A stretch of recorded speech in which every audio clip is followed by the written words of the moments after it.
I was obsessed with the fact that I was gonna die young. I wanted to hurt people the way I was hurt. Some of the things that go through my head scare me. Artist. I got 21 seconds to go. Actor. Here we go. Top boys in the building. Growing up, had a lot of trauma and it made me angry with the world. My dad was in prison most of my childhood. The local bad boys, they became dads to me and I started to follow in their footsteps. I'm still paying the price for those years now. But once I get in front of a camera, it's not that Ashley anymore. Top boy. Top boy. Top boy. The greatest show that's ever come out of the UK. Light him up. It's crazy, you know, it changed my life. But filming the last season, me and Kane, we didn't have the greatest time. People don't understand, we go hard for that show. We go hard to make sure characters are being represented in the way they should be. And we faced a lot of resistance. How? The truth is... 2005, you had rekindled your relationship with your father. Yeah. And then he died, man. I never realised it would affect me that much. Took me to some dark places, making decisions that were gonna come back to haunt me, you know? Man, I wanna break down now, just talking about it.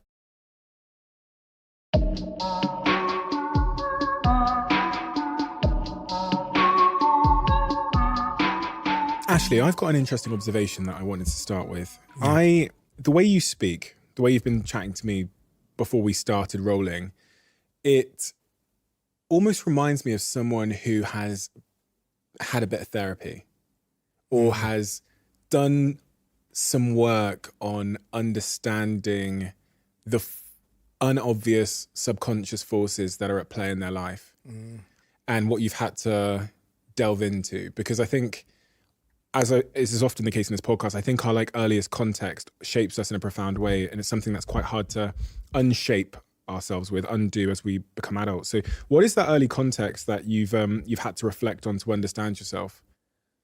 Man, so where do I start? So much. I mean, look, I first of all, I've had a lot of therapy, right? So I've been in a lot of situations where I've been counselled, you know, I've sought help because I needed it, right? Had a lot of trauma. I guess that has kind of stuck with me over my life. And I think one of the biggest things for me was my dad, really. That's what it stemmed back to, growing up, just not having a father figure around. And the places that push me to. And don't get me wrong, a lot of people have gone through that and come out the other side and not been like me, but I dealt with it in a really crazy sort of way. You know, it made me angry with the world.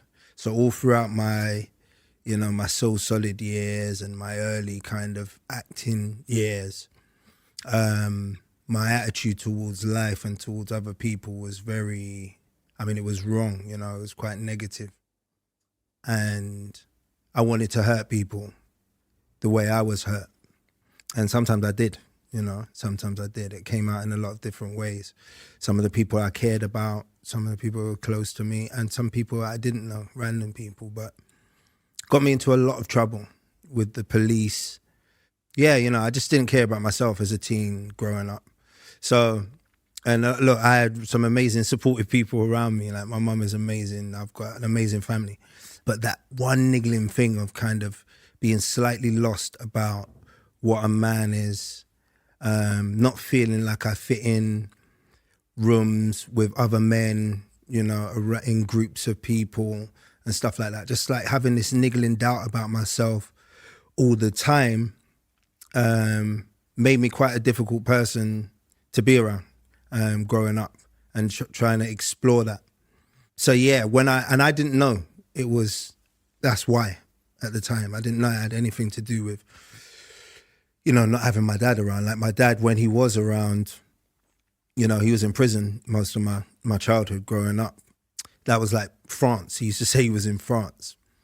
So to me and my younger brothers, like anytime, you know, my mum would be like, he's in France, or someone would say he's in France or whatever, that was like code for prison. Didn't know it at the time. It's something I learned later on, but he was in France a lot of times. So, you know what I mean? It was like, so there was a few phone conversations and stuff like that with him, but never had him there. And then when he would turn up, he would just turn up randomly at my house and stuff. And one thing I always remember is that I always wanted to go with him, right? Because he was a superhero to me. You know, I didn't care as much as the other adults cared about the fact that he was, you know, in and out of my life and what damage that was doing to me and stuff like that. I was just like, I want to see my dad. Everyone else has got a dad. Why haven't I got a dad? You know, I want to know my dad. So my mum would, I got to give my mum a lot of credit, because she would never badmouth him in front of me, even though I know that she wanted to. And she would always give me the option. So anytime he would come, she was like, would you like to go? And I would obviously go. And then I'd come back crying because something had happened, you know, like one of the, you know, my dad drank a lot. I remember one time he took me to a party. It was like a family party. It was like after a christening or something like that. And he got so drunk and they threw him out. You know, he had a fight with someone in the party and he got thrown out.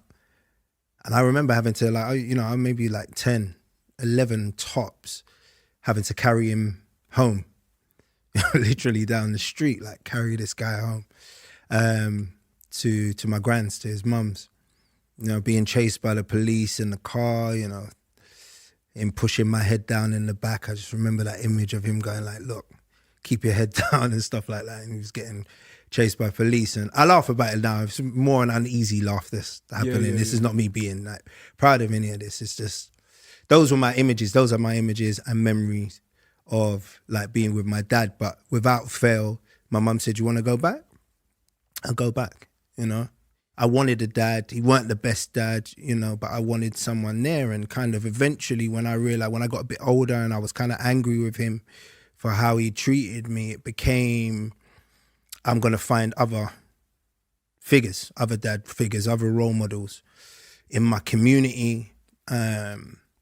So the, you know, the local bad boys, the local dealers, they became dads to me, you know, and I started to follow in their footsteps a bit, do you know what I mean? And adopt the same attitude, adopt the same swagger. You know, I think even joining So Solid was never about music for me in the beginning. It was about belonging. It was about like, it was the first time, you know, I was part of a gang and there was a lot of older men in there in that group that looked after me, you know, took care of me and seemingly at the time loved me. Do you know what I'm saying? As much as, you know, as far as I was concerned. So I spent a lot of years bouncing around like that. The funny thing is about it is I was having success throughout this, you know, throughout this process, like making films and successful TV shows and music and stuff like that. Like, so I guess that I had talent, you know, I had a gift that was shining through, but learning how to be a man, I didn't know. You know, I thought that was aggression. I thought that was, don't take no shit from anyone, do you know what I mean? Don't cry, don't take no shit, be hard, you know, try and stand up for yourself. But emotionally, I was incapable of the other stuff that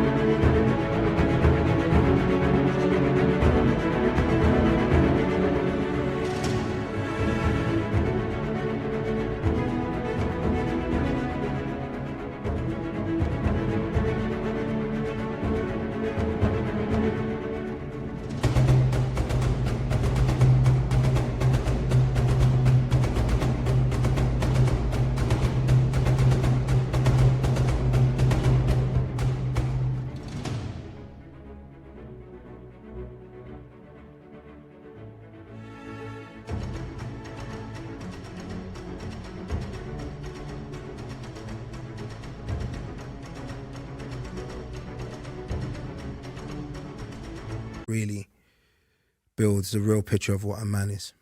Where does the anger come from in that situation of like abandonment, needing a father, the father not meeting the expectation that you want him to be?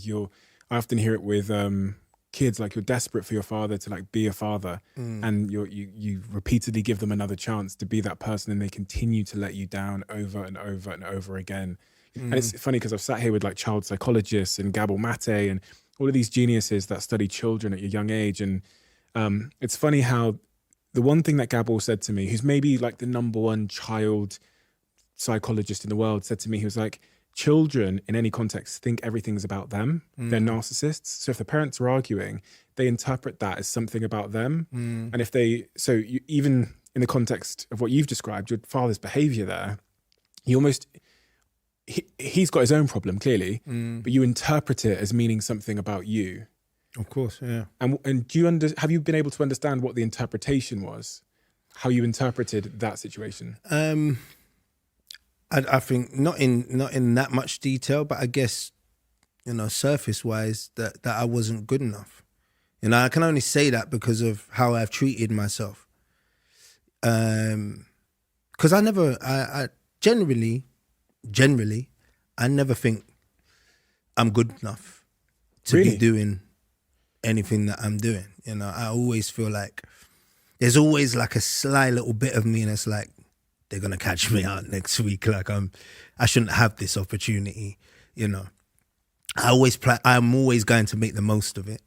I'm always going to prove to people that I'm good enough to be here. But there's always that niggling doubt of what the other person's thinking about me.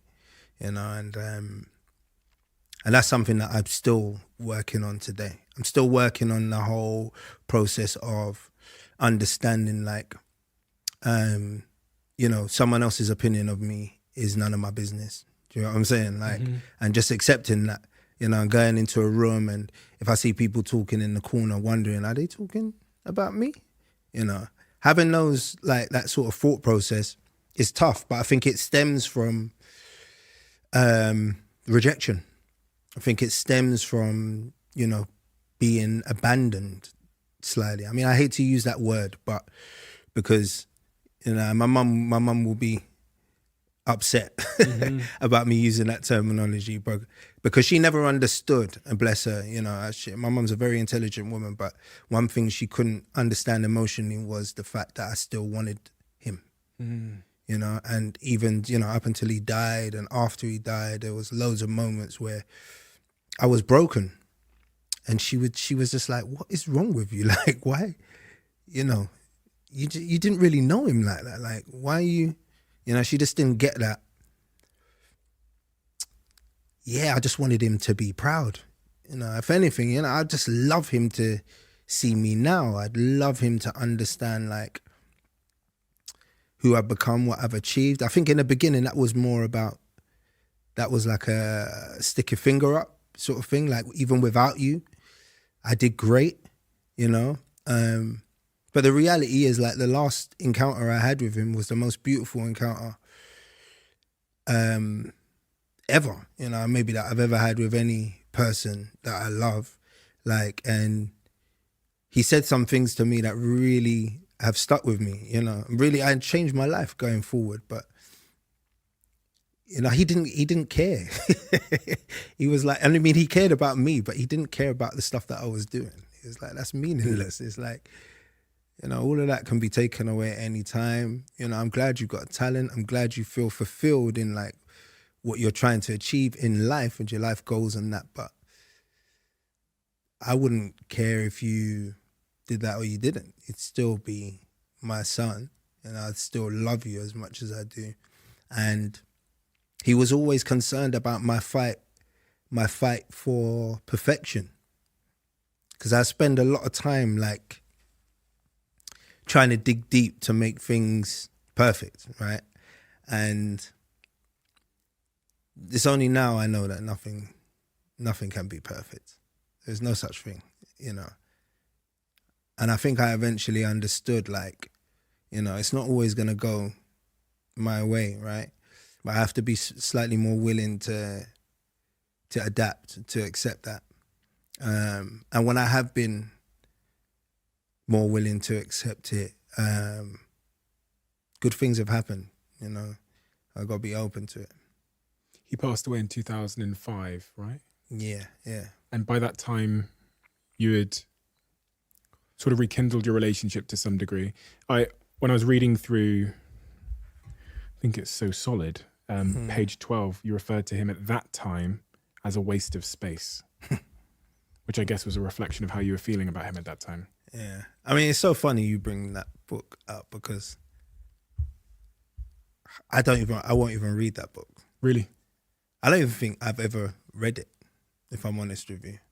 And I mean, there's not that much to read, if I'm honest. It's a lot of pictures, but yeah, probably that's how I felt for a lot of the time. I think those last 2 weeks when I was shooting Get Rich or Die Trying, I was in Canada. He forced his way out to come and see me because, you know, he knew how I felt about him and he knew he only had weeks left to live. And he was like, look, I have to come and see you. And he came and he lived with me for those like 2 weeks. And I was already in the process of like, so I had this thing back then that I was going to die when I was like 33. It'd been something that I said to my mum from a young age. And she was like, randomly one day at like 6, 7, you was like, you're going to die at 33 or whatever. And she was like, I don't know where you got that from, but you've been obsessed with that. And as an adult, I was obsessed with the fact that I was going to die young, right? I wasn't going to survive past that age. So I got someone to start filming me every day. And I got a friend to just start documenting my like daily life on camera. And when I went to Canada to shoot, I took the camera with me and just said, look, I'll get some footage myself while you're not here. My dad came and I just decided to turn the camera on. So I did. So every night, you know, while he was there, he was like, you know, go and get me some weed. This guy had lung cancer, could hardly breathe. He was like, go and get me some weed and, you know, I'd get him some drink and stuff like that. And we'd be sitting there for hours and hours. And I'd just put the camera down on the table and that and just film him and just ask him the most random questions just about life. Like, you know, where was you? Where was you at this time? Where was you that time? Whatever. And the guy was like, for context, when I was in prison in like 2001, right? And he wrote to me a few times. And it was the first time I understood that my dad was illiterate. Like, he couldn't read or write. So these letters were so like, it's just fucked up, man. It was just like, I had no idea that he had that issue. And I read these letters. I was like, wow. So that gave me another level to my hate for him. It was like, now you're dumb as well. Like, yeah. Do you know what I mean? It was like, yeah, I really don't like it. Like, I don't know. So it was evil, but it was just another excuse for me not to like him, right? So cut back to being in Canada. I sat down with him and filmed him and found out that he was one of the most intelligent people I know, just from being streetwise, just from life experience. Do you get what I'm saying? Mm-hmm. Like it actually burnt me because I didn't want him to know anything. I didn't want him to have anything to really offer me in the end when I delved deeper into who he was as a person, but all the things I was going through with women, with life, do you know what I mean? Mm-hmm. It was like he had a wealth of knowledge that he could speak to me about. He couldn't write it down, couldn't really articulate it in the greatest way, but just listening to his kind of anecdotal sort of stories and whatever, I got what I needed to get from it, and I filmed him kind of going through it. But there was also like a huge fear as well. You know, I realized in that moment that he had genuine excuses for being the person he was. I mean, he grew up, he didn't have the greatest upbringing. You know, he was in care. He was slightly neglected by his own parents, you know, and, you know, he was the bad kid of the bunch and he just kind of got pushed out. And that kind of led to his life and things happened, etc., etc. But I understood it from his point of view when I heard him talk about it. And I was like, actually, okay, I can see why you would be the person that you are. And actually, maybe you did me a favor by not being there too much, because who would I be? You know, would I be the person I am today? And but then, you know, after realizing I love this guy and I'm enjoying spending time with him, and we were like good friends, and we went to clubs together out there. This guy's like, you know, thin, like wafer thin, like on death's doorstep. And he was making the effort to come out with me and, you know, rave and do all of this stuff. And, but at night, at bedtime, I laid in my bed awake every night, just staring at the ceiling, thinking he's going to die here, because he was just coughing all through the night, man. It was like, you know, like he was coughing up his lungs. Like, I was like, whoa. I was praying that it didn't happen, you know, there. And then he died, man. He'd like, you know, he left, literally got off the plane. They rushed him to hospital because he was going on the plane, rushed him to hospital. He died whilst I was filming. And, you know, it wasn't the best way that I found out. I was filming at the time. I was doing a scene with 50. And it was like a really emotional scene outside on location.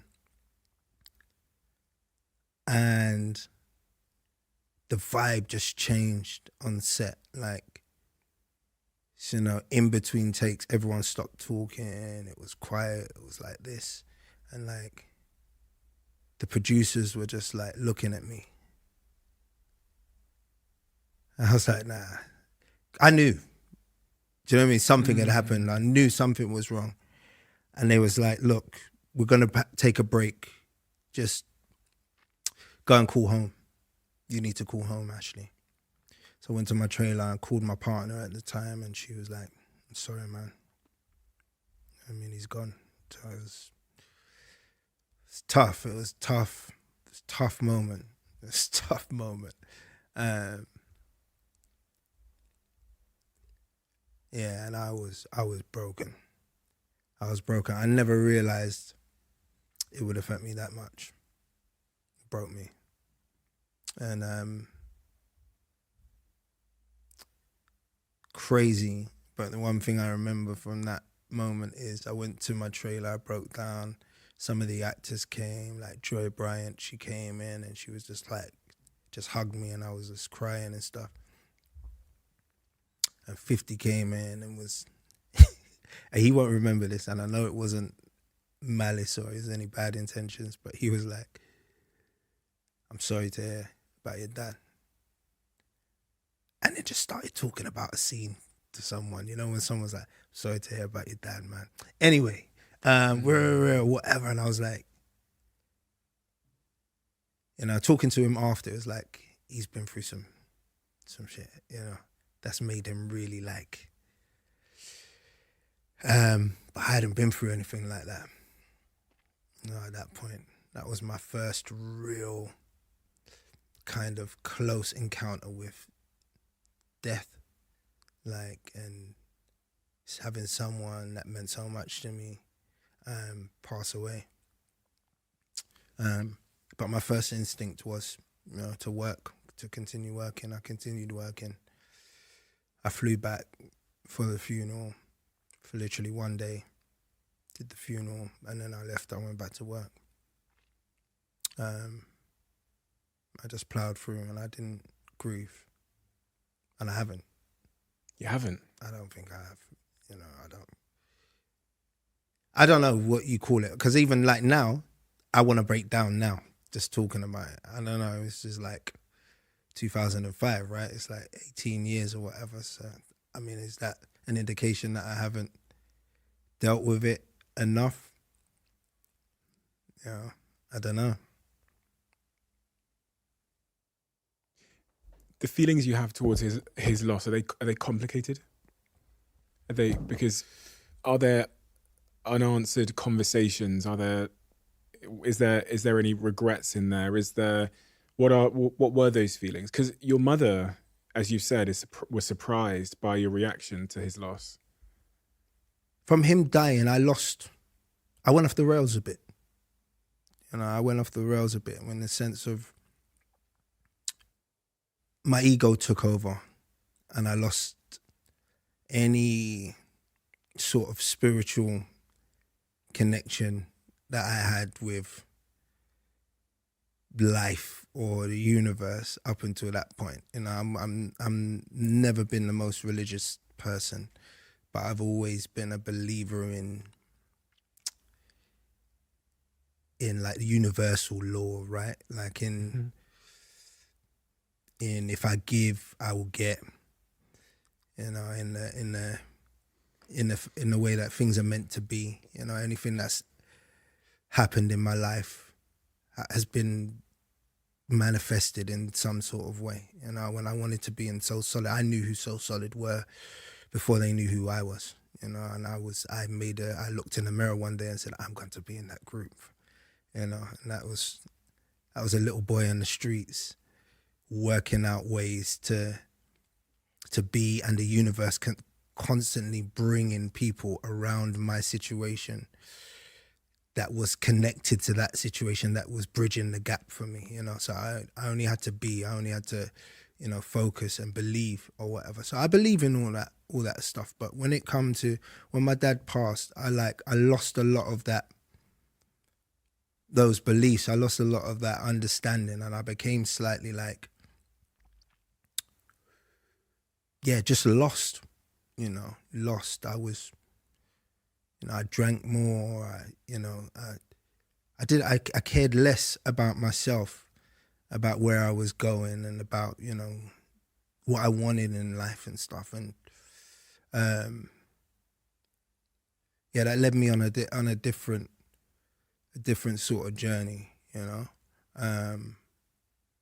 Took me to some dark places, if I'm honest. Dark places. Yeah, man, just like definitely not making decisions, purposely making decisions in life that were gonna come back to haunt me, a big thing for me was my relationship at the time. I gave up on, I gave up on it. I became quite promiscuous. I abused the celebrity that I had, I gave into the temptation that was around me a lot more.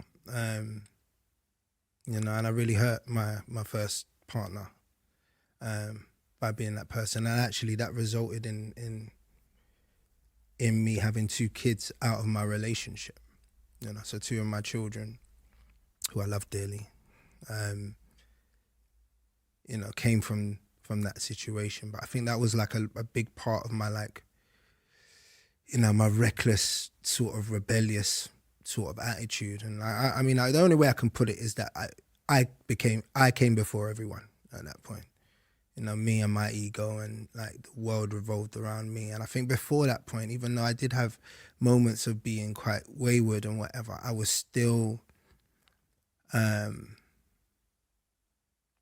caring, loving Ashley.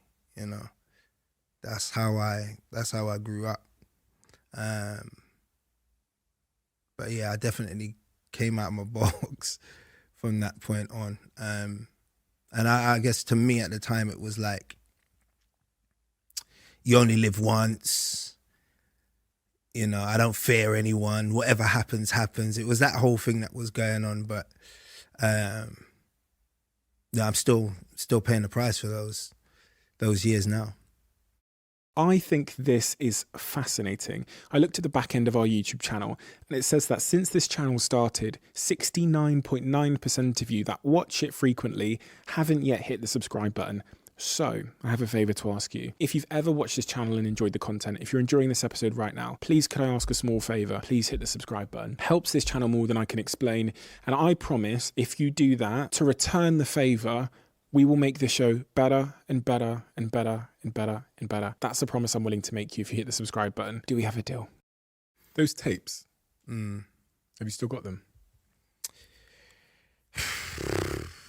It's another upsetting story, man. Like, so I set up a production company, me and a good friend of mine at the time. But I was a nightmare to deal with. You know, the demons were there, and I didn't give 100% into this company at all. So like a lot of the weight was left on them to kind of hold it up. And then I think this guy was going through his own troubles as well at the time with his dad and his family and stuff. So, you know, it was a disaster in the end. But either way, you know, we had an archive of footage that we created from filming that we never knew what we was going to use it for. But all the stuff I filmed, my dad went into this archive. And when the company actually was dissolved and, you know, we kind of fell out at that point, he took all the tapes and the footage. And for how many years now I've been asking to get it back, because we don't speak, you know, but for maybe 10 years now I've been trying to send messages through people I know him and stuff like that, and I've just had no response, you know. And the last thing I want to do is go into some legal sort of battle for it or whatever, but it's the last, you know. The other stuff I can let go, but the stuff with my dad, like, it's the last things I've got. I don't have pictures of him, you know, and I don't have like family portraits and anything like that. All I really have is those tapes, and they're like my do you know that movie, Things to Do in Denver When You're Dead? Yeah. They're like, you know, it's like that to me. It's like gold dust. It's like I could probably watch those tapes and it could probably help me through a lot of tough times that I face now, or maybe even my kids, you know, maybe even help the boys somehow. So it'd be nice to get them back. It's really sad. It's like, it's hurtful, man, you know, and I hope one day I can resolve that situation. Do you even know if that person still has them? Do you know what? I mean, I could be sitting there with the, you know, thinking that he has them, but he might not. But I'm pretty sure he does. I'm pretty sure. That last 2 weeks with your father before he passed away, my first question is, did you know he was going to pass away soon? And what did you take from those 2 weeks of sitting with him and asking, what did you walk away with that you didn't have in that moment? You knew he was much more intelligent than you ever knew. But the lessons you speak of that have stayed with you ever since and that have seemingly guided you, what were those lessons? I knew he was going to pass away. I hadn't accepted it. Yeah. You know, but it was obvious that he was going to die, right? It was obvious. Lessons, I think I got from it one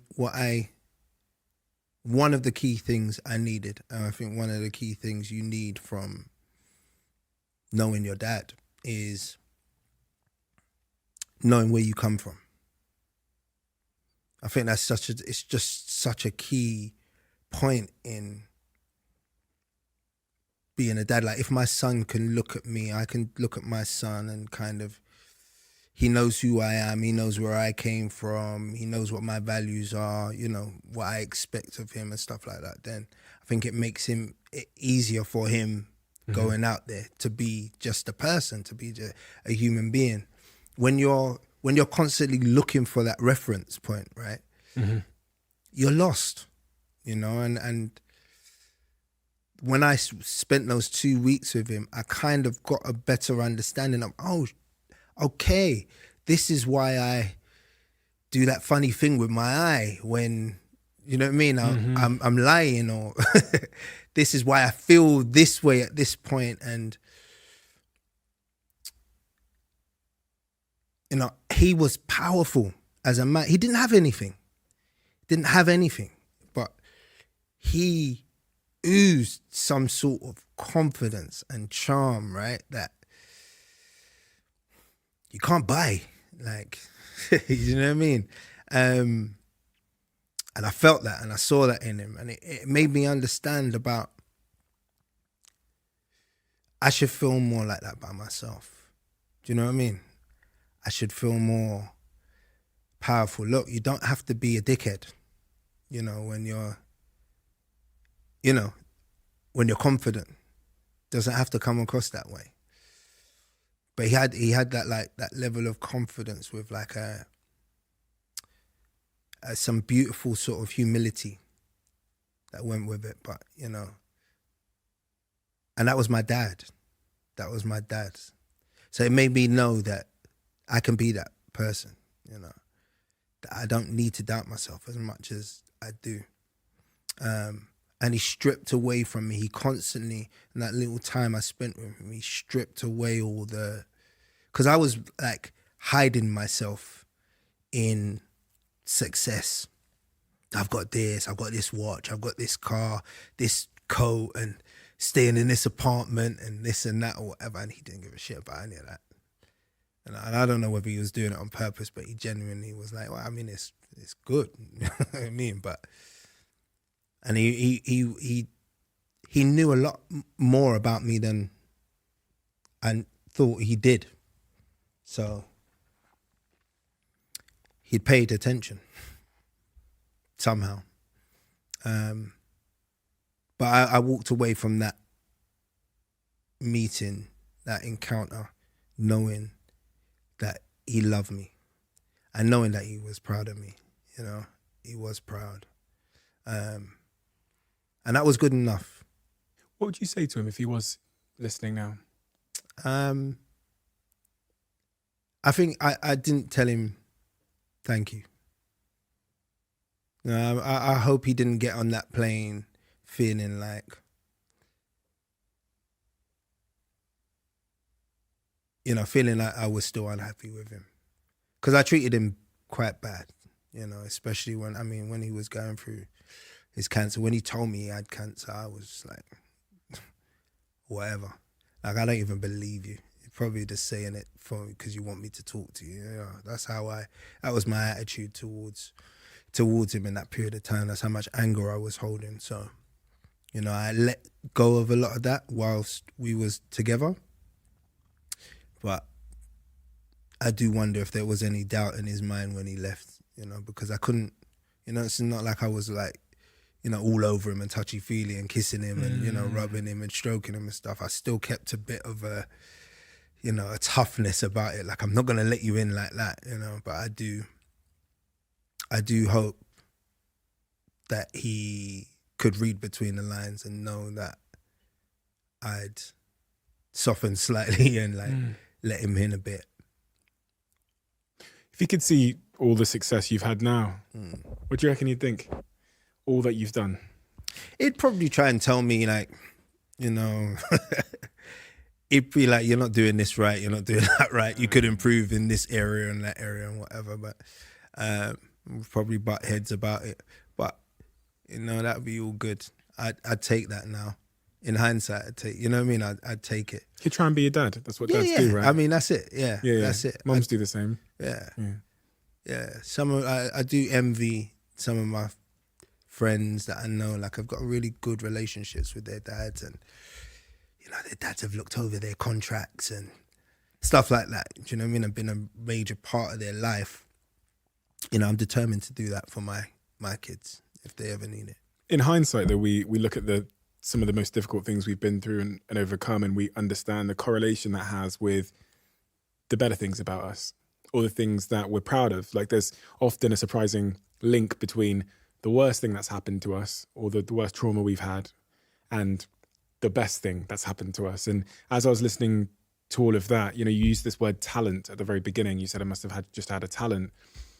But I'm not necessarily sure what you mean by talent, because you grew up with an ability to have that talent in multiple areas. You had it in music, you had it at acting at a very young age.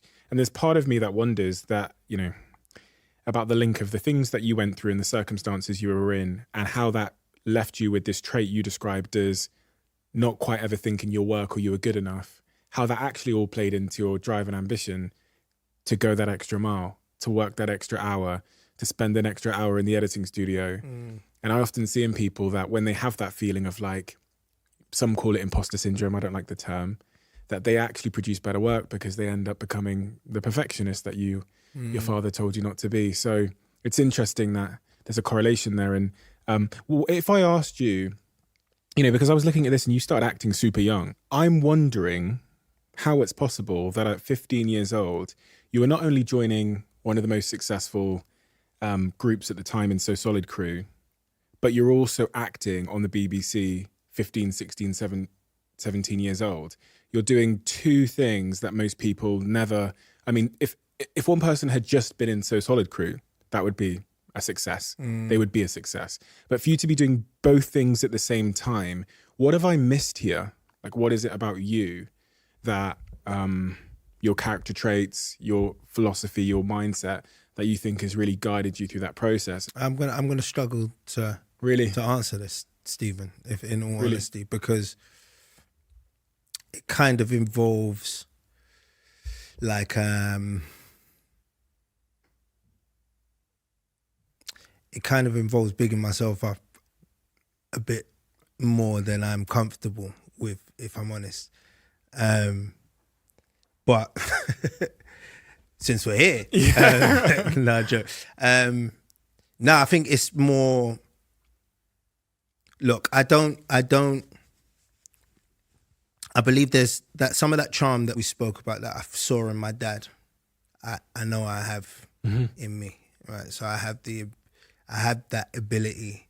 I know how to talk to people, right? I know if I get into a situation like this with me and you, like I can make people like me. Do you know what I mean? Or whatever. Like it's a little thing that I've got. And I try and bring that out in the characters that I play on the screen. I think I always bring a bit of myself to the roles I play. So as much as I'm hiding behind these characters or whatever, the engine room is Ashley. And if I can find ways to use my trauma to portray theirs, I do. I think outside of the ring, when I say ring, I mean the acting space, I'm humble. I don't brag. I keep it simple. And I treat people as good as I can. Do you know what I mean? And I give back a lot. I'm always about like trying to help other people. It's always been a part of me. So I think that's helped move me forward. And I think especially in like within the Black community, where I was one of the first to kind of break through when there was only a few Black faces on screens, and a lot of Black people that are, maybe in their 40s now have grown up watching me. That's the Ashley that they know. I think I've always been quite accessible. I've never like turned my back on, where I came from, For some reason, in some way, I've managed to stay in that place where it's like, oh, it's Ash. Yeah. You know what I mean? I'm like... you haven't lost sight of yourself. Yeah, it's like people are comfortable around me. This is why, like, still to this day, a lot of people are like, bro, why are you just walking down the street? Or why are you just on the train? Or why are you just sitting in this, like, because I can. Because people don't really, they don't really want to, like, I don't have the, do you know what I mean? The Justin Bieber effect on people. Like, you don't have to shut down stores or whatever when I come in. Like, people look and stuff like that. But it's like, I just feel like they're used to me. Yeah. You know what I mean?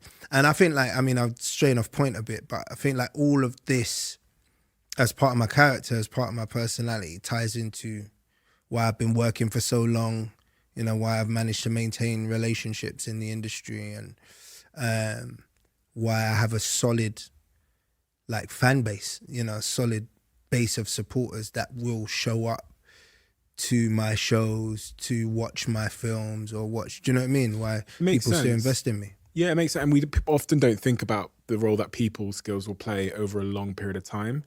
But it's like a force that's it's like an invisible force, like your reputation in terms of how you've shown up for people that will, when you zoom out, will catch up with you either way, for better or for worse.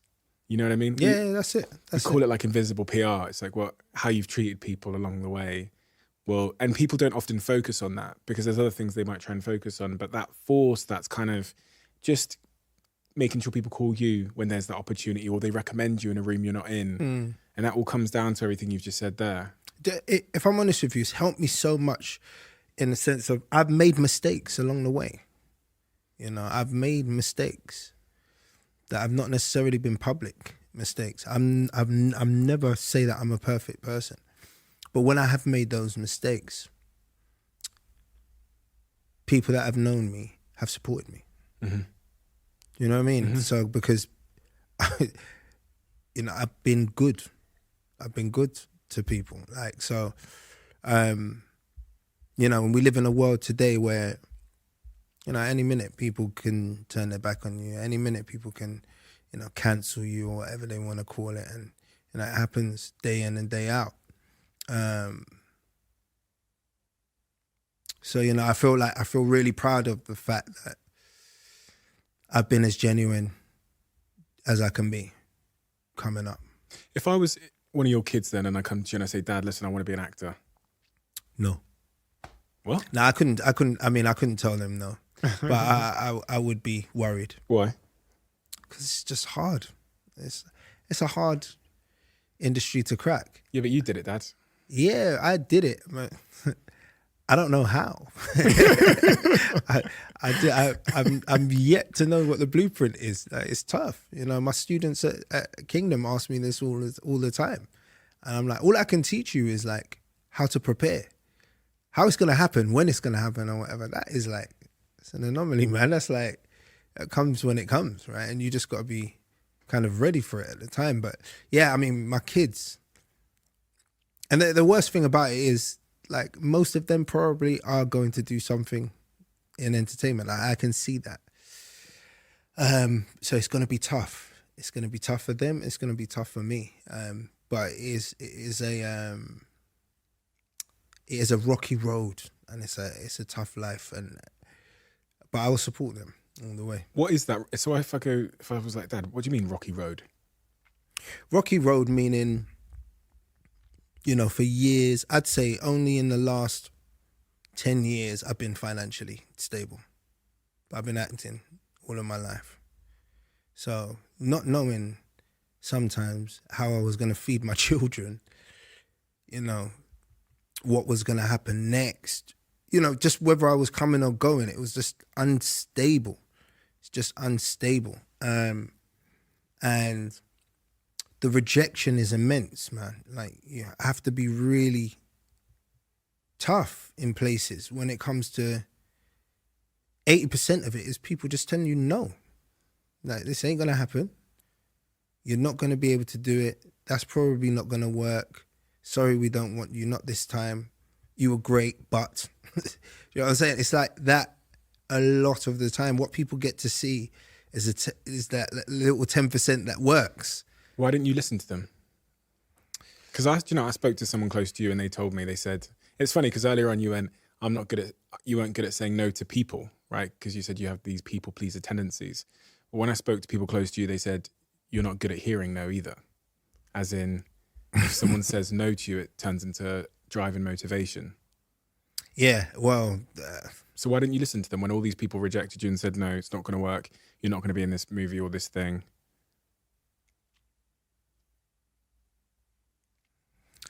It's kind of thrown me a bit.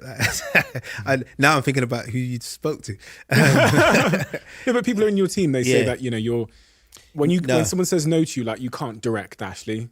You go, you know. Yeah. No, I mean, I have that, but I'm not like, I don't have it in a way of like. Not in a rude way, but it turns into motivation. It does. Yeah, it does.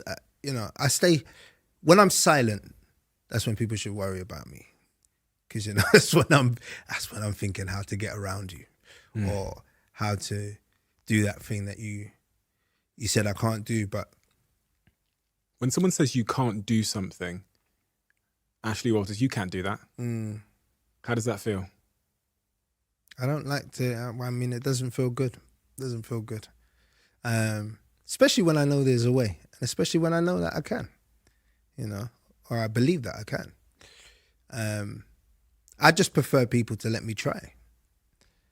And if it fails, then we can both agree, maybe it wasn't going to work the way I said it was. And we try a different way or we don't revisit it. But I need the opportunity to bring how I feel to the table. And yeah, there have been times where I have accepted like it's not going to work or whatever. And I've regretted it after because someone else has come and done it. So I think I've got tougher with that over the years. And like the directing thing was one of those things because I was told like, you know, you can't direct. It was my own show that I created. And it was like, nah, you haven't got enough experience. It was like, yeah, I've watched some of the directors you brought on here. Neither have they. I've got more experience than them. I've been filming since I was like 7. And to hear that is like, you know, it's a kick in the teeth. But I went to my business partner after that. I was like, how do we change this?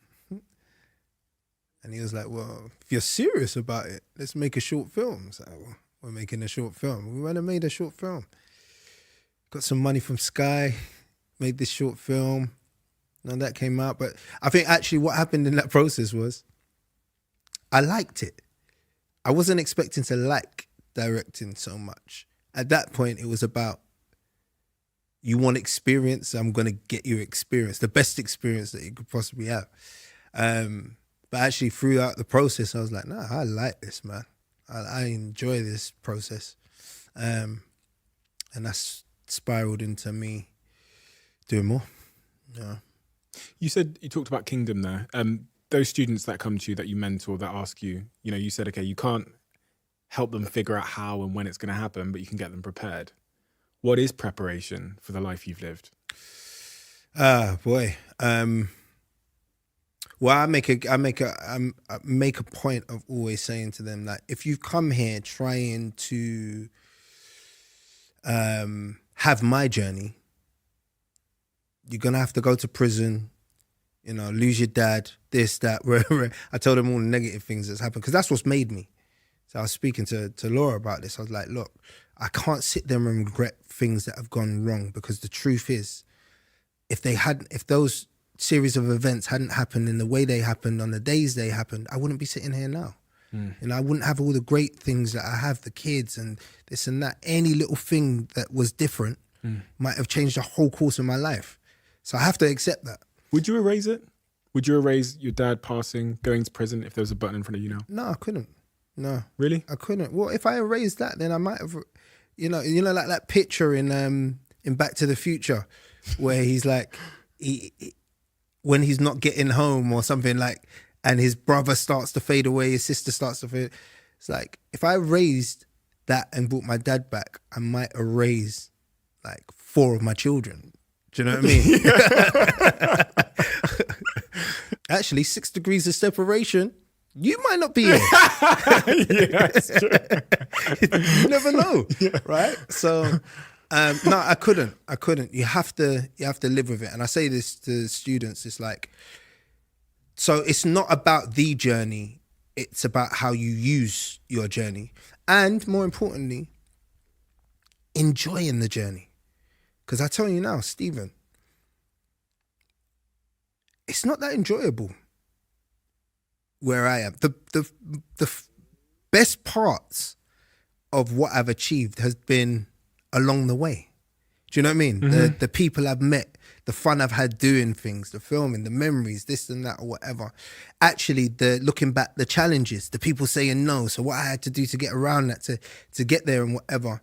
Actually, like, I think when you clock the game, it's like, oh, I'm not saying I've clocked it, but I'm saying I can see with the people that I know that are like in that space where they've kind of like, there's not much more to do. I think it's pretty boring. Like, I don't envy them, you know? I don't envy them. I may want that Lambo, but I don't envy where they're at, yeah, like, you know, that space that they're in, because there's nothing much more to achieve, it feels like. And I'm always like, I have to have a fix. Like, there has to be something else. Like, can be very fickle like that. Like, I can be very focused and determined and whatever. And now, like, I'm doing this Disney show, and it's like I've shot the Disney show, and, you know, I'm editing, but I want it to end now because I want to do another show.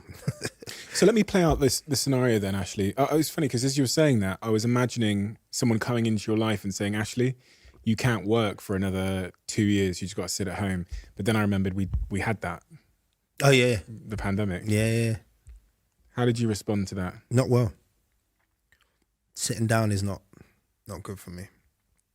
You know, my wife and I, we can rarely go on holiday together because what she wants to do is read books she didn't get to read and lie on sun lounges and stuff. And I'm like, I can't live like that. You know, I need to be doing something. Something's got to happen or be happening. What if it doesn't? It's tough for me. It's uncomfortable. What was the pandemic like in the first couple of weeks? Sat at home alone, nothing, can't go to the gym, can't move. That was tough, man. That was tough. Like, taking away my work from me, and, you know, all of that talk of me being like, I'd love to be there more with the kids and love to speak with my wife a lot more or whatever. I realized that I didn't. I weren't ready for it. I weren't ready for 24 hours with my family. I wasn't used to it. I was always used to having a release, or knowing that, all right, I'm going to have this week full on at home, but then next week I'm going there, I'm doing this, I'm doing that. So there was always something coming. But yeah, it was a struggle. It opened up a lot of things in our relationship. Definitely. I mean, me and the missus, you know, we dealt with a lot. You know, we argued a lot throughout that period of time. It was tough. There was a lot of things I didn't realize irritated me, you know, maybe about her, and vice versa. You know, she realized there's a lot of things that irritated her about me, I guess, because we were spending so much time together. If I was a fly on the wall in your household at that time, what Ashley would I have seen? In that first couple of weeks? Yeah, I mean, them depressed. You know, they were sad. Depressed? Yeah, slightly. Yeah, not worried about the state of the game, worried about where we was. I mean, I was one of those people that was worried as if am I going to die? Do you know what I mean? That was like one of my first thoughts. Like, did you have a breakdown? No, I don't think I had a breakdown. I kind of know where I mean, I had a moment. Yeah. I did have a moment, because I think the pressure of not, like, it was hard for me not to have the choice to work. Like, it was hard for me not to have the choice to do certain things with my life. You know, and yeah, it took its toll on me. I don't know if I'll go as far as saying I had a breakdown, but I was very depressed. I was very low. The reason I asked the question is because someone who, I think you remind me of myself in many ways, where I think at some level I'm getting some of my self-esteem and some of my self-worth from my work. Like, by being successful in my work, I think I feel like I'm good in myself to some degree. It's probably an illusion, but it makes me feel that way. It's probably the same reason people buy Lamborghinis. Like, it is an illusion. It's not going to fill the void, but it keeps me stable. The chaos keeps me stable. And that's why I ask the questions, because it's one of those moments in our lives where, for someone like you, where your work requires you to be on sets, Yeah. Mine I could still do from my laptop, right? But for you, you have to be on sets and all that stuff shut down. We locked down. So how does one? Because I'm guessing here that you have the same relationship with your work on some level, where it makes you feel like you're good, Yeah. like you're enough. Yeah. I mean, yeah, you're right. You're hitting the nail on the head. I mean, I can't articulate it any better. I guess that's what happened. It stripped a bit of me away, and I became a civilian.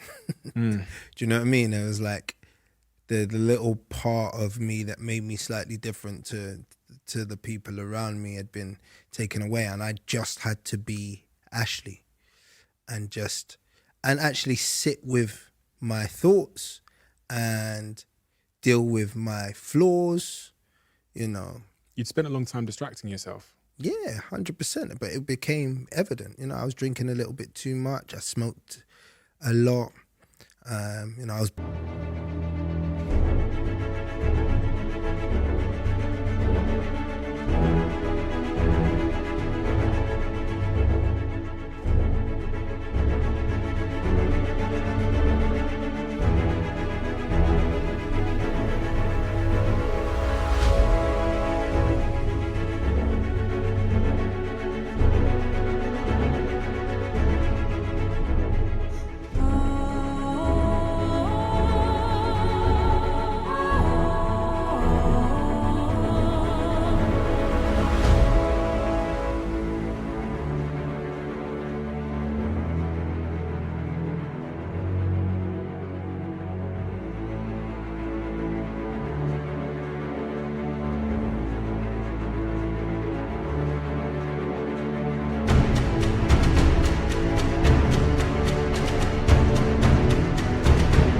my nails. I know these things sound stupid, but to me they were like things I'd never been able to conquer, and became more apparent and evident where I had nothing else to do. Sitting with yourself and sitting with your thoughts. How's that for you? It wasn't great. It wasn't great at the time. It's not always great now. I'm a strong believer in that. That voice in my head is a mug. He's not the right person for me to be listening to. Really? I don't believe anyone should listen to voices in their head, if I'm honest with you. Your head it's an extension of you, right? It's going to be trying to it's bias. Mm-hmm. It's going to be telling you, majority of the time, telling you the shit you want to hear, you know, telling you stuff that's not really happening, but, you know, trying to justify. I just think, you know. Why is he a mug, that voice in your head? Because he's made me make some terrible decisions, in my opinion. Now, nowadays, I try to quieten the voice as much as possible, right? And connect. I think that's the most important thing to do. Like if I'm sitting there thinking something and I don't know the answer, something maybe emotional, something, it's like, it makes more sense to call my mum or to call someone else, you know what I mean? Or to open up to my wife about it and go, what do you think about this? And get someone else's perspective and then make decisions. But I feel like, you know, as emotional creatures as we are as humans, and we, you know, a lot of the moves that we make are based on, you know, emotion, anger, fear, you know, jealousy, this, that, whatever. I just think you should never be making decisions in that frame of mind. You know, you should always have someone to bounce something off. But I just don't think the voice in your head. I mean, look, in my opinion, in my life, the voice in my head has never been the best voices. I've done some of the most stupid things because I said to myself it's the right thing to do. The personality of that voice. Angry, you said, Yeah. at times. Look, there's a very vengeful person somewhere inside of me. I believe we've all got that part of us, you know. Some of the things that go through my head sometimes scare me. Because I've been hurt. You know, I've been hurt. And sometimes it feels like the easiest thing to do is hurt other people. But I'm just glad that I have the ability to control those feelings and to think about things and to kind of always in anyhow I can do it, move forward with love. And I have a clear understanding that, you know, hurt people. So if you can forgive, you know, you're doing yourself a great favor, first and foremost. If you can forgive, if I can forgive the people that hurt me, right? Do you forgive everybody in your life? I don't think I've got round to forgiving everyone. I think I do carry a lot of baggage, but I'm working on it. You know, I'm working on it. And I'm working on making amends with other people as well that maybe don't forgive me, you know?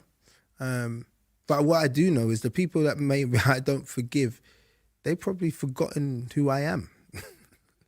You know, but I'm sitting there thinking about them all the time. And it's like, so who's really hurt? You're hurting yourself. Mm. Yeah, that's the nature, isn't it, of holding the grudges, which we all do. But it does no damage to the other person, does it? I remember reading that quote one day and it was like, forgiving someone is like letting a prisoner go and realizing in doing so that you were the prisoner the whole time. Mm. Like you can imagine opening the gates to the jail and seeing yourself run out. Yeah. Really going, fuck, yeah, I was only hurting myself. You said something quite curious there, which gave me a train of thought, which is sometimes I just want to speak to my wife, Danielle, about it.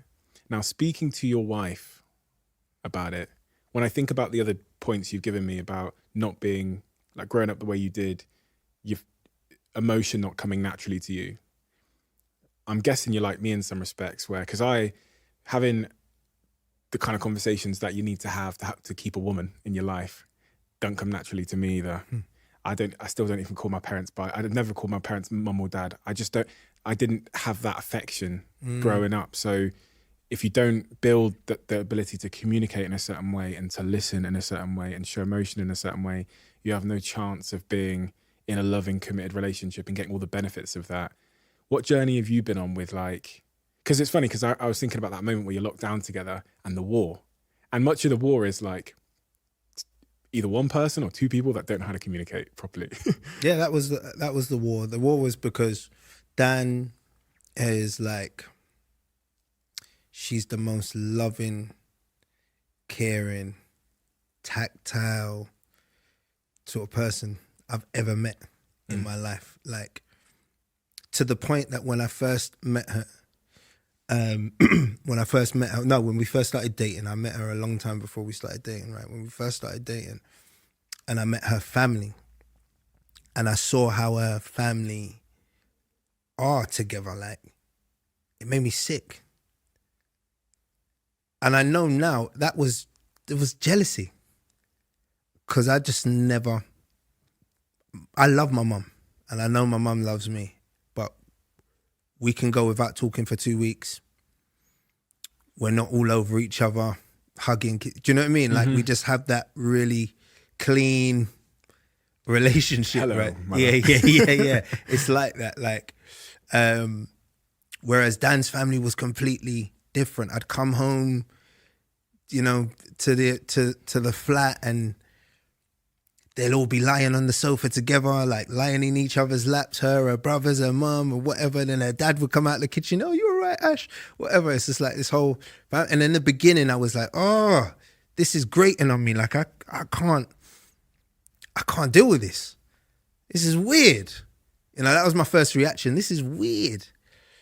But I've learned to love it. I've become a part of that family, and I've learned to realize that I want some of that. I wanted some of that. You know, I wanted some of that. It doesn't make me love my, like, family any less, but it's nice to get some of that loving, like some of that, physical stuff. So yeah, that's where Dan comes from. So her side of the street is always like, I'm like, strap your boots up. Something's gone wrong. How do we solve it? Let's get it cracking. And she wants to be like, I want to talk about what went wrong. And not do anything about it. And I just can't understand. Like, sometimes we're like chalk and cheese. I'm just like, you want to sit here for an hour telling me How you feel? And I don't get that. And I do have to, like, I need to understand that more slowly but surely. And like, I'm getting there slowly but surely. I'll come a step closer, but I'm quite, I can be quite cold as a husband, and that doesn't work with her. And she's a feisty woman as well. So she's not scared to tell you. It reminds me of myself and my relationship, but at the same time, I know that that's exactly what I need. Because imagine if I was in a relationship with someone like me, it would be all too one way. So it's almost like the other person is a counterbalance, and they're pulling a side out of me that's actually beneficial for me. And I've seen it's beneficial for me, but I ain't given it willingly. Yeah. You know what I mean? I'm kicking and screaming. I'll kick it and screaming. She's going to be cracking up at this because I don't even know whether she understands that I know. That's how I am. And so, but I get it. And I struggle with it, but it's something that I like, on a daily basis. I'm just trying to give it more.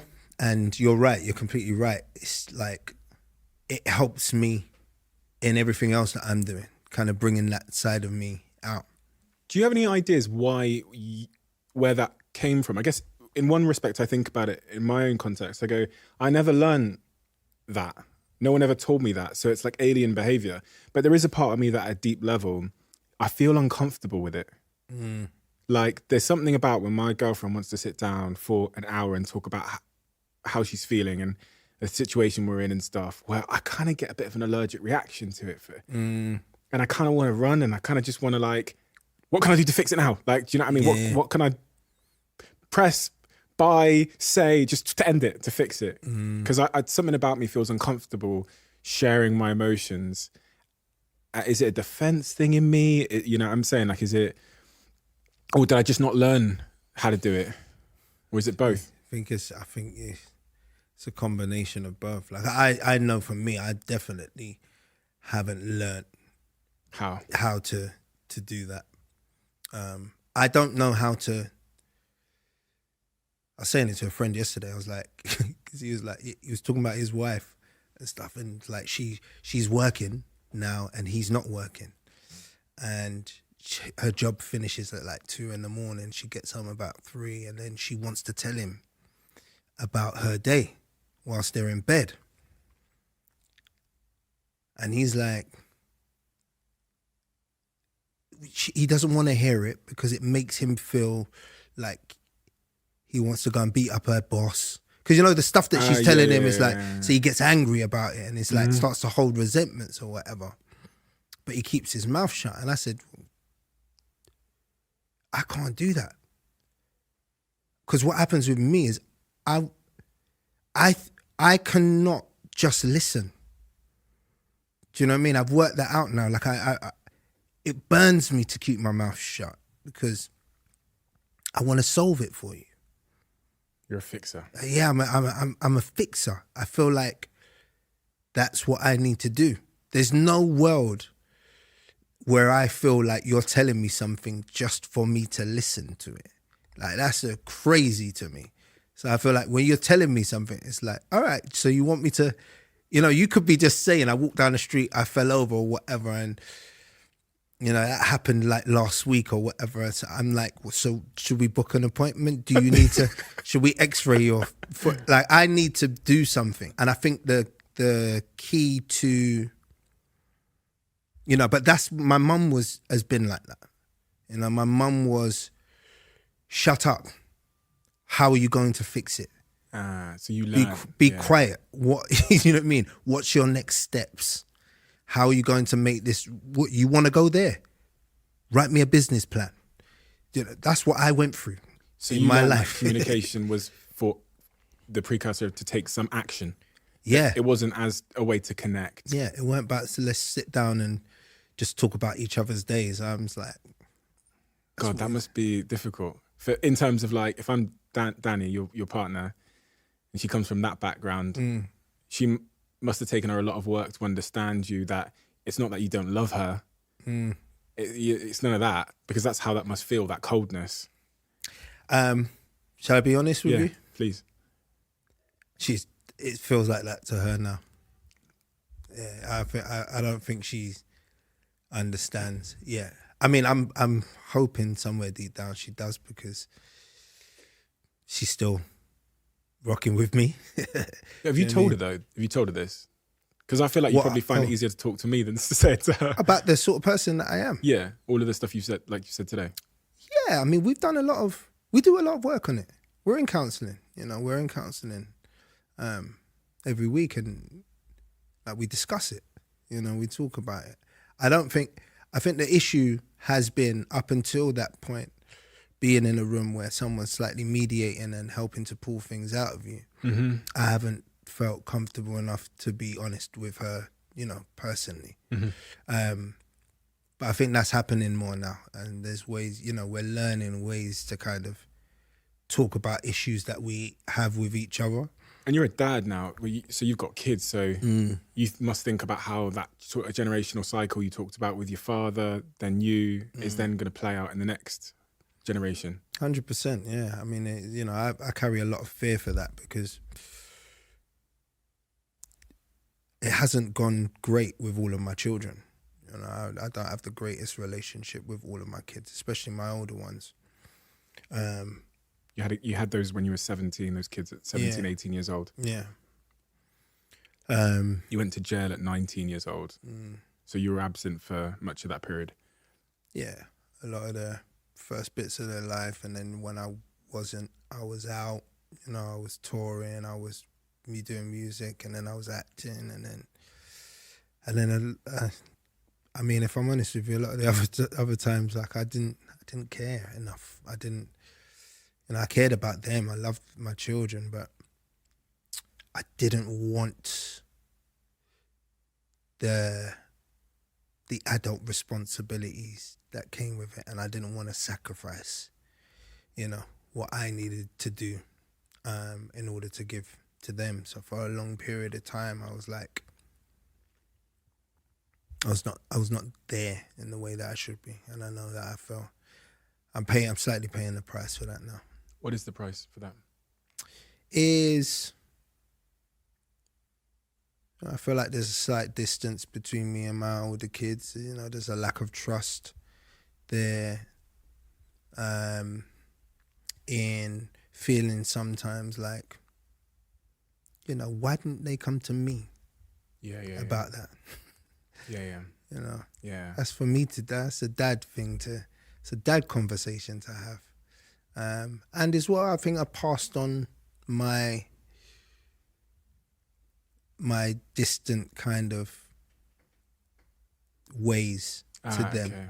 So, as much as like when we're together, we have an amazing time and whatever, but they don't call me that much, Mm-hmm. I think it's the same with me and my dad. I think we never really had a close relationship, and I think he probably had the same with his father, and I have the same with him. And my fear is how that translates downwards to the next generation. But me and my father, I wouldn't say we're like, he knows what's going on in my life, other than him listening to this. There isn't like the phone call to update him or anything. So I can relate. We've got an exciting new sponsor on this podcast, and I couldn't be more excited to announce that we're now working with Shopify. And if there's one tool that I use pretty much every single day in my businesses, that is certainly Shopify. I'm sure you've all heard about Shopify, but for some reason, if you haven't, then Shopify is the commerce platform that is revolutionizing millions of businesses worldwide. Whether you're starting a side hustle, a new project with a friend, or a global business, Shopify has you covered. You guys may know that we recently sold a product on this platform called the Diary of a CEO Conversation Cards, which featured questions questions from the guests in these episodes. And from start to finish, from launching that product, we used Shopify, a total game changer, makes life incredibly, incredibly smooth when it relates to business, and a tool that my team have absolutely loved using, which is not always the case with technology. We couldn't have launched those conversation cards without it. And if you guys haven't tried Shopify out for yourself, then I highly suggest you do. Head to shopify.com/Bartlett to take your business to the next level today, and let me know how you get on. That's shopify.com/Bartlett. Let me know how you get on. Top Boy. Yeah. Crazy how that all played out. Yeah. It's been an amazing journey, you know. Never thought it would actually. When we were shooting the first season, I remember Kane looking at me and going, "Are they going to put this on TV?" Because the subject matter, you know, some of the things we was in the process. We were shooting that scene where we cut off Sway's finger in the market in Summer House, and we was literally looking at each other like, Channel 4 going to put this on TV? Because we've never seen anything on TV like it at the time. But, you know, cut from that to where we are today, one of the biggest shows on Netflix, one of our biggest kind of exports from the UK globally. And you know, people walking down the street and people just hearing Deshane from every angle of London. It's crazy. You know, it changed my life. In hindsight, you see how big of an opportunity it was. But when someone approached you with that, and that you saw the script and you saw the role you'd be playing in it, you must not have had an idea that it was gonna. What did you think? I didn't. Do you want to know why I did it? Why? Right? Because like literally months before, I'd said to my agent, I said, "Look, I'm sick of just being a bad boy all the time. Like, I can't keep on playing these same roles. Like, so all I'm getting is, after I'd done Bullet Boy, I was just getting the same scripts over and over again." You've been typecasted. Typecast, yeah. And I was like, I'm not, you know, I'd done a bit of research. I'd watched like videos of other actors, like Black American actors had been in the same position, and other people and I just said, look, I have to be willing not to work, but I want to be seen for other roles. Like I want to be, and she made me know. She was like, look, you may not get any work for a while. That means like no money, no this and that. And I was like, oh, so be it. So that situation came about. But then the Top Boy script came. I remember not too long after having that conversation. And for the first time for me reading that script, I was like, wow. It felt like Goodfellas, Scarface, like all of those films that I'd grown up on that were very violent, don't get me wrong, but behind it all, there was some structure and hierarchy. It was the first time that I'd seen black organized crime not looking like a bunch of crazy kids with hoodies just doing crazy shit and not having no, you know, with no sense. It was like I read characters that were human, that I finally was like, I saw the people behind the hood. I understood why they was doing what they was doing or what their motivation was for, whether I agreed with it or not. And I saw a character in Deshane that was like aspired for greater, like he wanted to change the face of the game. You know, his initial intention was that I can do this, I'm going to be the best at it, right? But along the way, I'm not going to hurt people and I'm going to feed everyone, you know? And he was on, like, you know, that entrepreneurial kind of, it was like there within the script and within the character. And that was like, that turned me. So like literally months after going, I ain't doing no more of these roles or whatever, that script coming, I was like, yeah, I'm doing this one though. And that's what made me do it. And there was no hesitation? Once I read it, no. I never read anything like it. And you got to imagine, I was reading loads of, like when I say everything I read was about a black boy from inner city London that was a drug dealer or was stabbing someone or was shooting someone or whatever. It's like loads of different like iterations of the same character, right? And when I read that, just stood out for me. It was something different. I knew that there was something different about it, but I'd had no idea that it would cut through the way it did. Channel 4 just didn't do a third series, right? They stopped at 2 series. Why was that? I couldn't figure that out from rummaging and reading. Yeah, I mean, you're not the only one who can't figure it out. I mean, I think over the years, because I've been asked that so much, right? And I've learned or created scenarios that could have happened. Oh, okay. Right. So I don't know, but I do think there was a change of guard around the time that it was this third season should have been commissioned. Yeah. And I feel like when that happens, ideas need to change in order for the new person to feel like they're not living off the coattails of what the last person created that was successful. And usually it's the most successful thing that gets the axe then, because there's nothing that, I can't take the credit for this success.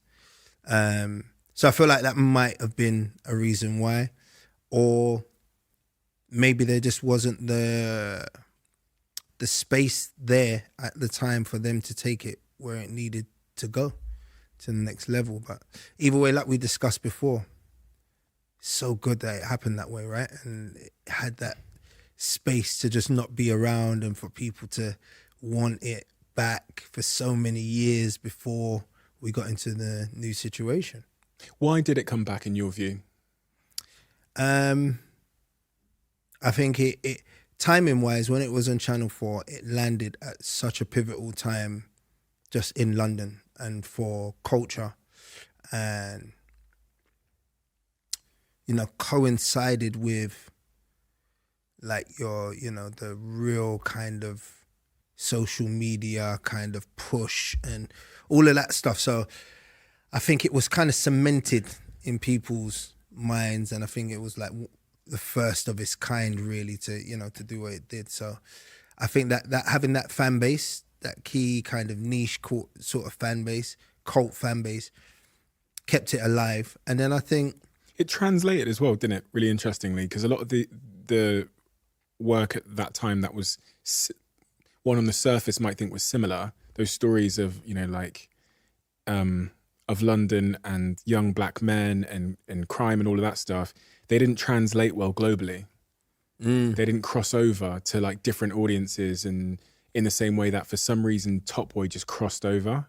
And maybe it's because of that complexity and that how thought through the plots and storylines and characters are. And it wasn't just surface level shit. Like a lot of the other stuff was like stereotypical surface level. Yeah, it were humans on the page. And what happened, you walk away from you root for these characters no matter what they're doing, and that's because they're 3D. And so you understand kind of what's going on in their heads. I think from the beginning, we've always incorporated what's going on outside of that world. I think in like season 1 on Channel 4, it was like mental health. There was a lot of other issues that we were throwing in there,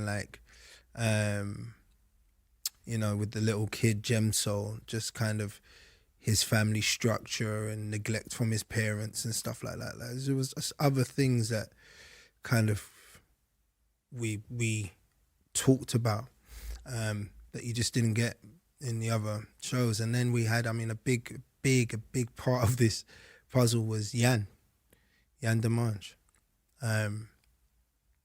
because he's a filmmaker, right? He's a very cinematic, well-versed kind of filmmaker that knows how to get brilliant performances out of people. And remember, maybe 90% of our cast in that first season had never acted before. It's crazy. So you needed someone at the helm driving that had a clear understanding of how to get great performances out of people that hadn't had that much experience, and also shoot a beautiful TV show. What do you have to do to get the best performance out of yourself? Do you have any rituals or anything when you know you're going on set? Is there anything that you do to embody the character, and to also just like get yourself in the right frame of mind? I have no set of rules, but I'm open to being willing to do what it takes for any given. It's different every time. You know, I've had characters where I've gone into to play that I'm like, I don't even know if I can do this, so I'm shit scared, so I will do everything. Like, I'm not eating, I'm mover, don't speak to people that I love. Like, you know, this was for a role where I played like an alcoholic, like crack addicted, like character. I stopped eating food. You know, I needed to lose the weight. I needed to feel homeless. So I kind of put myself in a situation where I left my household and I slept on a mattress in a 1-bedroom kind of apartment thing, and like really pushed myself to the limits. Because sometimes I don't know how else I'm going to do something. Like, just being able to act isn't enough. Like, I need to feel it. Like, I need to, you know.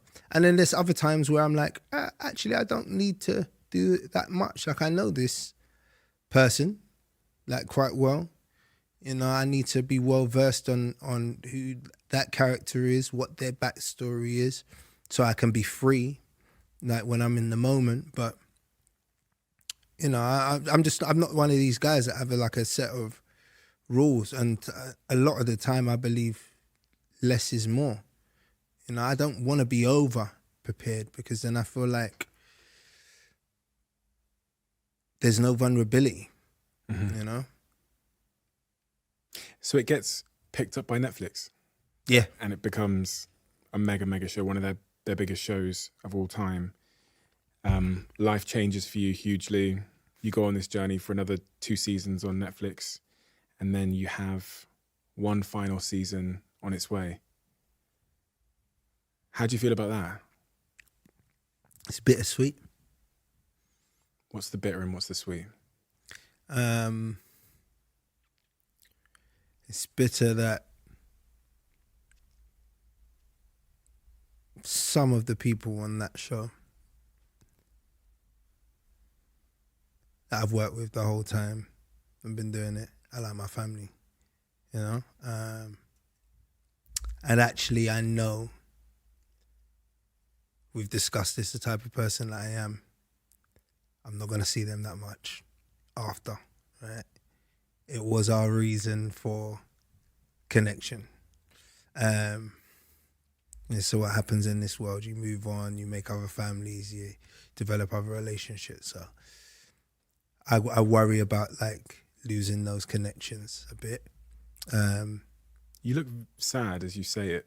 I can see the emotion in your face. Yeah, that's a bit of thing for me. It's like, remember, you spend more time with these people than you do with your actual family. You know, you invest so much into them, and so it's tough. I mean, and I mean, if I'm honest with you, the last film in the last season brought me and Kane probably even closer than we've ever been kind of doing that show, because we didn't have the greatest time, you know, fighting for what we believed in.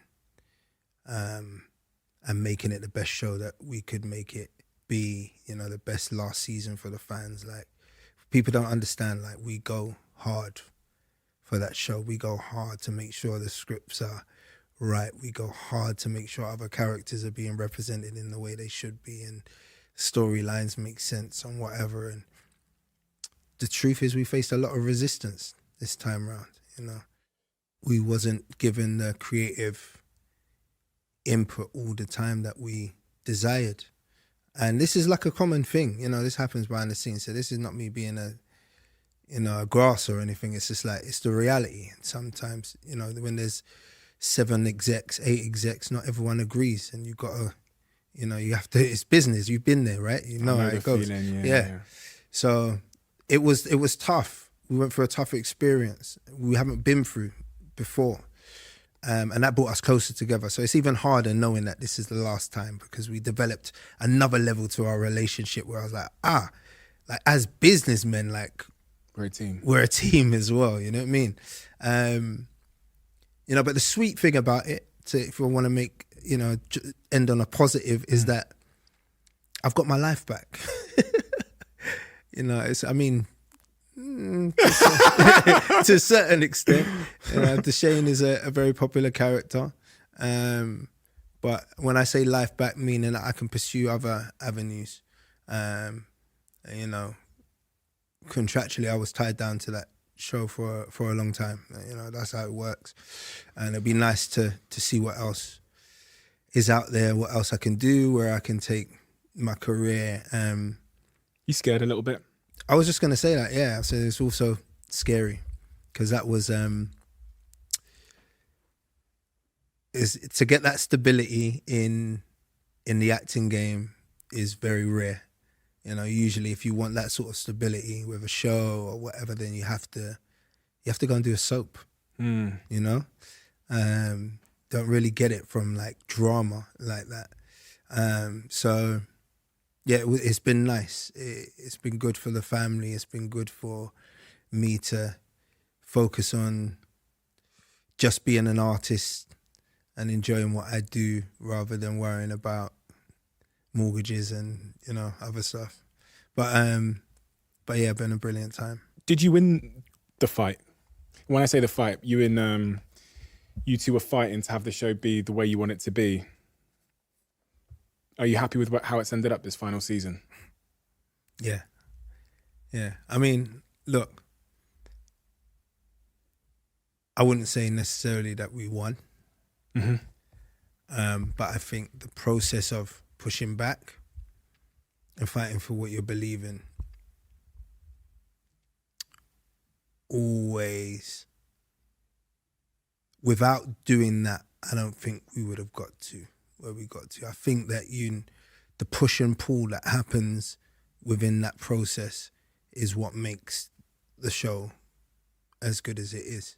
You'll never be able to see the impact it's had on young people's lives all around the world, and perceptions shifting and all of these things. But if you were to try and define that, what is the impact you think the show's had on culture, on the world? Exactly that. I think if I can define it, it will be. I had a meeting today, with like a Nigerian man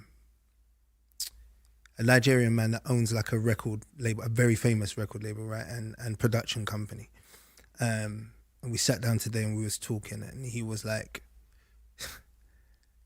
"Thank you, because it's made his job a lot easier." You know, I had the same conversation with Giggs, who spends a lot of time in the States, and he was like, I don't have to explain myself anymore when I go out there. Like, around the world, they now, because of the show, they kind of know where I come from. You know, so when it comes to marketing or whatever, do you know what I mean? Like announcing yourself when you go somewhere into a new territory or whatever, it's like there is an association for them to have. And I think that's what the show has done. It's kind of taken us from cups of tea and biscuits and period drama and maybe Notting Hill or whatever, you know, stuff like that, to the rest of the world kind of understanding that, you know, and there's another side to what we have. And I think as a foundation, as a way of opening the door into the international market, accepting what we export, I think is really good. I think now from here we should push on into telling black stories that don't necessarily have to be from the same world as Top Boy. You know, there should be black detectives, there should be black superheroes, there should be black, you know, the boundaries are, you know, they're endless, but I think that it's really opened the door internationally for like people trusting in what we give them. We have a closing tradition on this podcast where the last guest leaves a question in my diary for the next guest, not knowing who they're going to leave it for. Sick.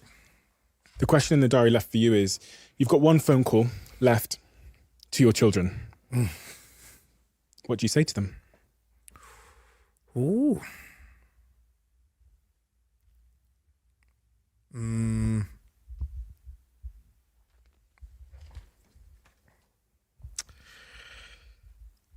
Probably.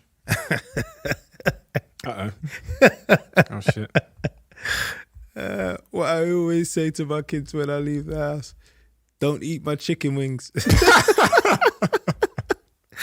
Oh my God. No, on a real note, it would be, I know it's cliche, but it would be that I love you. You know, and I think I didn't tell my dad that before he left. And yeah, we didn't have those conversations, and he didn't tell me that, not using those words. And I'm assuming that this last conversation would probably be the last time that I see them. So I'd want them to know that. Yeah. Ashley. Yes, sir. I can't wait. To see this last season. I share that excitement with everybody else that's listening right now. And thank you for creating a piece of art over the years and fighting for that piece of art with to keep its integrity and to keep the resonance that it's had with everybody that's consumed it, even when it's easier not to. And understanding you, I understand why that fight was so important for you. And I'm exceptionally excited because of your experiences and because of that that take on your art form that you've developed over the last 2-3 decades, to watch your directing career continue to play out. I know you're working on some incredible things at the moment. I know you've been working very, very hard on those things. That's a conversation for another time. But if it's anything like a lot of the art you've created in your life, and if it has that perspective, that integrity and that personality, I think it's going to have equal impact on the world that Top Boy and all of the other projects you've been involved in over the last 2.5 decades have had on people. That is a really, really special thing. And as I say, it couldn't have happened to a more deserving individual, in my opinion. I think it's weird to have this feeling that I'm so happy you've had this in your life, and I'm so excited to see what plays out for you. I know it's going to be something special because although you talk about talent, I'm not quite convinced that it's just a God-given talent alone. I think there's a ton of hard work, dedication, perfectionism, love, craft, dedication, kindness, people skills. I think there's a lot of perspective. I think there's a lot of hardship. There's a lot of rebounding. There's a lot of rejection that you've had to overcome to get here. And that's a very admirable thing that we can all be inspired by, and that we are. So thank you, Ashley. Thank you for taking the time, and thank you for your generosity. Thank you, man. Thank you for having me. It's been so good to be here.